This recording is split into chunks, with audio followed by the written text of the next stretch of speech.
Well, I have done it again. I have bought the cheapest E39 M5 for sale in the entire country. And of course, it has a ton of issues. To be honest, it's a complete piece of shit.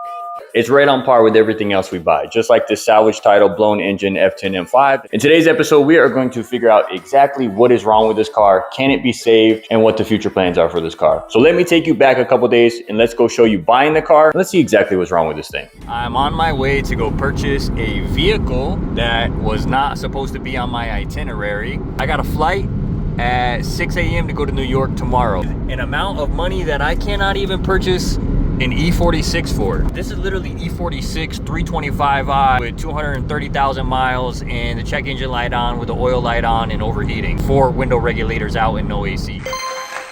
Alright, we are heading back home. I had just purchased the E39 M5.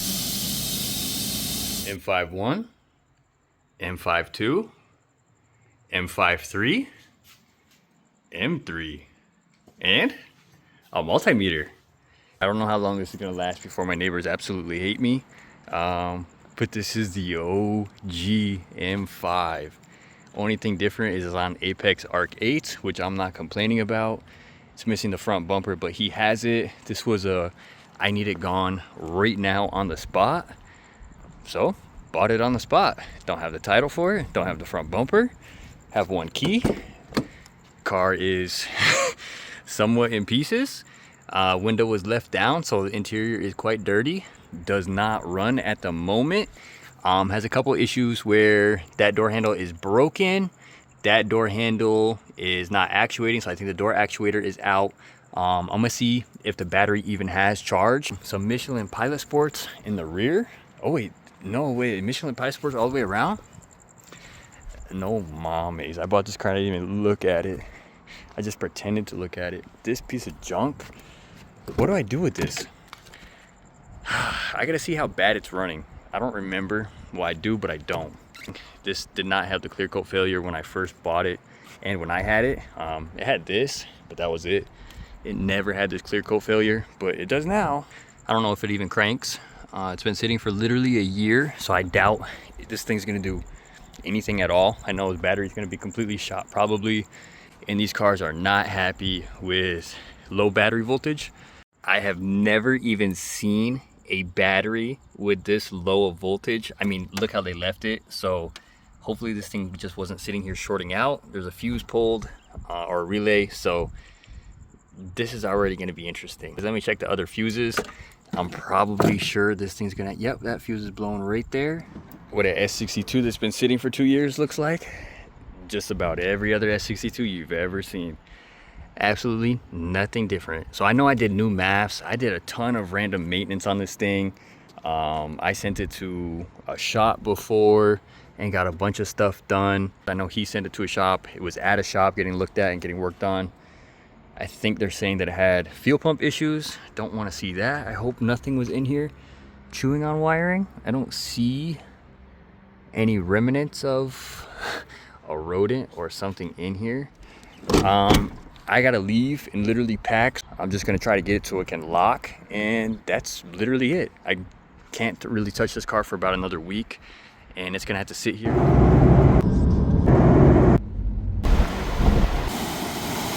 Welp, we are home. Well. This was my first E39 M5. I bought for $5 grand when COVID hit. Literally sold everything to get this car and make it happen. Unboxed what I got so far. So apparently this was on eBay as Delphi, a replacement fuel pump for E39 M5. Off of eBay secondhand, I got a fuel pump relay. Single relay, $200-300.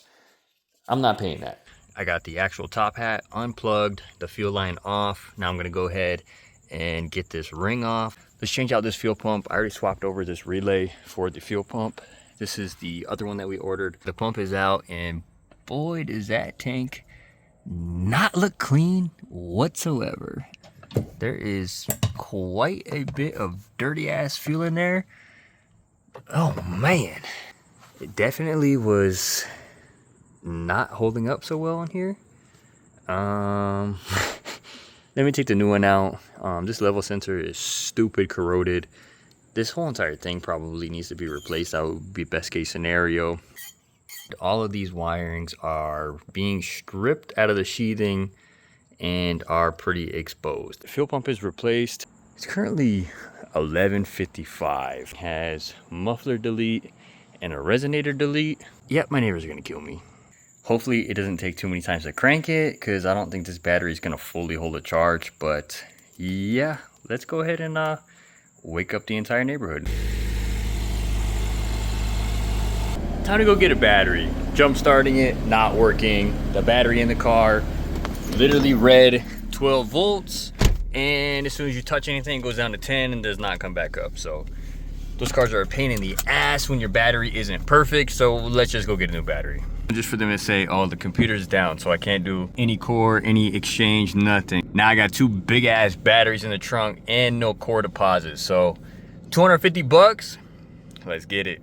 Rut-row, it's about to be the moment of truth. This thing has so many codes. Camshaft B, crankshaft position, intake A, camshaft, exhaust camshaft.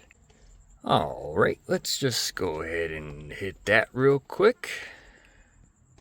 Okay.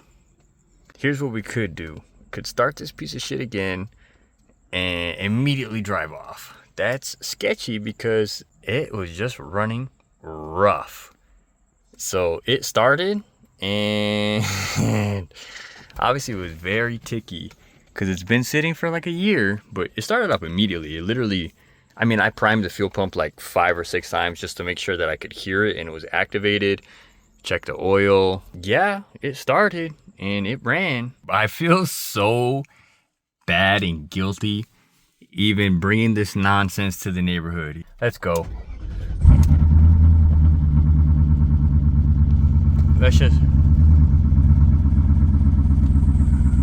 Shit, it's running.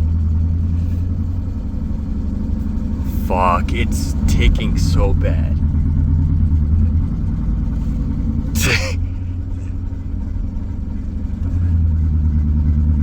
That's so bad. I'm sorry. It's quieting down, it's quieting down, it's quieting down. It's lifter ticking so bad. I want to make sure it's lifter tick before anything, but we're just gonna casually limp this shit outside the neighborhood.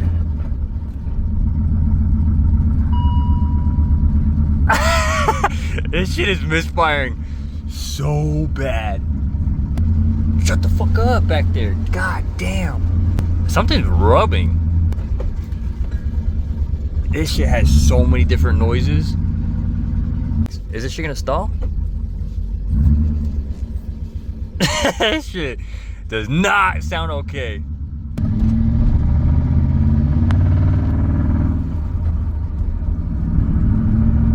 Yeah, it's misfiring bad. But it runs, I guess, right? Does this count? Is running? Oh my god, it sounds like shit. I mean, it's sat for literally a year. This gas has to be so bad. I mean, and the tank looks disgusting. Let me make sure it's not on fire back there. Nah, we're all right. We're Gucci. This thing's bouncy as hell. I feel like I'm in a school bus. I don't trust that it's gonna idle and not stall.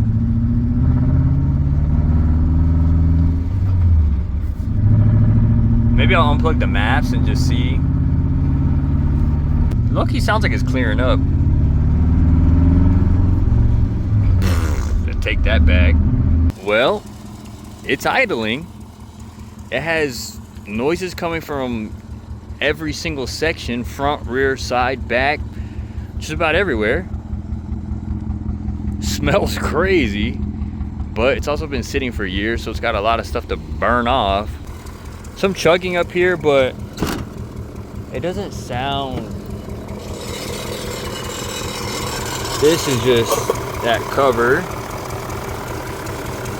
It's chugging just normal. I mean,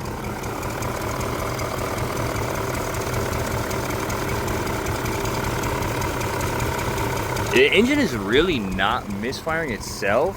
There is definitely a distinct chugging. It's kind of like a air leak, it sounds like, but it sounds... The lifter tick already went away. It's definitely misfiring bad. It's throwing camshaft and crankshaft sensors. Please let me know down below. E39 gurus, please let me know. But I hope it's nothing really truly related to timing or anything like that. I cross my finger, even cross my toes, that it doesn't have anything to do with timing.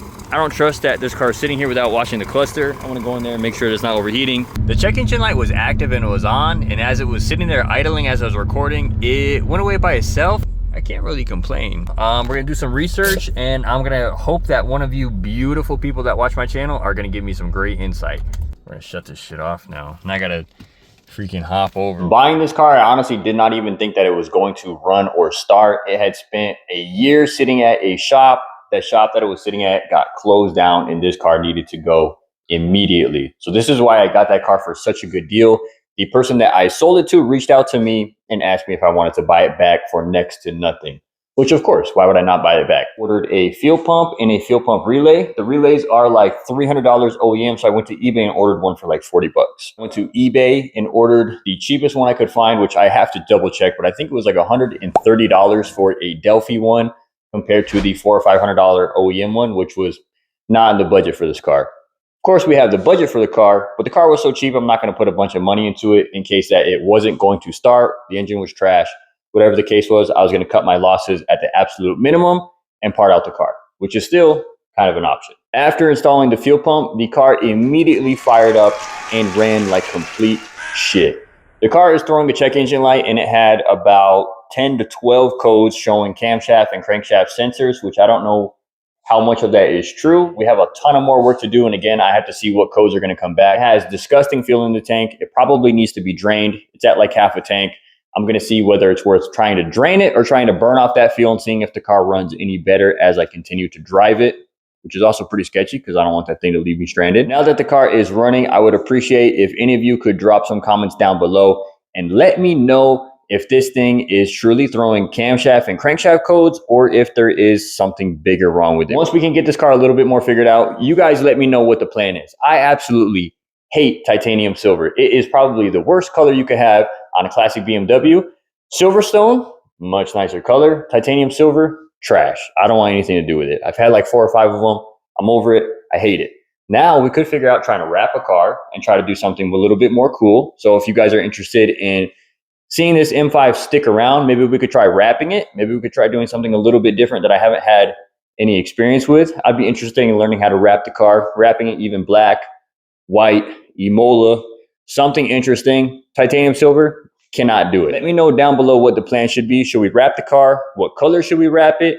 And if that's something you guys are interested in seeing. Hopefully with the help of you guys, we can figure out this car pretty quickly. Like I start ordering up a few more parts, and we can get to the next episode of wrenching on this thing. So make sure that you guys are liking, commenting, and subscribing, and come back and check for the next episode. I appreciate every single one of you guys. Thank you guys for tuning in and watching. We are going to save another piece of shit E39 M5. Thank you guys so much. I appreciate it. Later, guys.